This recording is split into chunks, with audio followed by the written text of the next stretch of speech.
తల్లిదండ్రులు కావాలని మీ కలను సాకారం చేసుకోండి. ఓఎస్ఎస్ ఫర్టిలిటీ వారి తక్కువ ధర సంతానోత్పత్తి చికిత్సతో అపాయింట్మెంట్స్ కొరకు కాల్ చేయండి 7825893604. ఫ్లాప్స్ లో ఉన్న డైరెక్టర్ బౌన్స్ బ్యాక్ అవ్వాలి అంటే చేతిలో ఉన్న ప్రాజెక్ట్ ని కరెక్ట్ గా హ్యాండిల్ చేయాలి.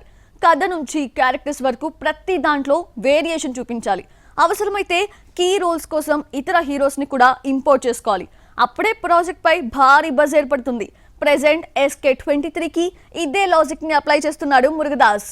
కోలీవుడ్ లో ఇప్పుడు ఫుల్ స్వింగ్ లో ఉన్నాడు శివకార్తికేయన్. ఈ ఏడాది ఐలాన్ తో బ్లాక్ బస్టర్ అకౌంట్ లో వేసుకున్నాడు. ఇప్పుడు మురుగదాసు డైరెక్షన్ లో SK23 అనే పాన్ ఇండియా ప్రాజెక్ట్ చేస్తున్నాడు. రుక్మిణి వసంత్ హీరోయిన్ గా నటిస్తున్న ఈ ప్రాజెక్ట్ లో విద్యుత్ జంవాల్ విలన్ గా కనిపించబోతున్నాడు. 14 ఏళ్ల తర్వాత ఈ ప్రాజెక్ట్ తో మళ్ళీ తమిళ సినిమాలోకి రీ ఎంట్రీ ఇస్తున్నాడు బిజు మీనన్. మలీవుడ్ లో బిజు మీనన్ కి ఫుల్ డిమాండ్ ఉంది. తను చేసిన సినిమాలు వరుసగా హిట్ అవుతున్నాయి. అయితే SK23 కోసం బిజు మీనన్ ని సంప్రదించాడు మురుగదాస్. కథ నచ్చడం, తన పాత్ర డిఫరెంట్ గా ఉండడంతో ఓకే చెప్పాడు. సినిమా స్టార్టింగ్ నుంచి ఎండింగ్ వరకు తన పాత్ర ఉంటుందట.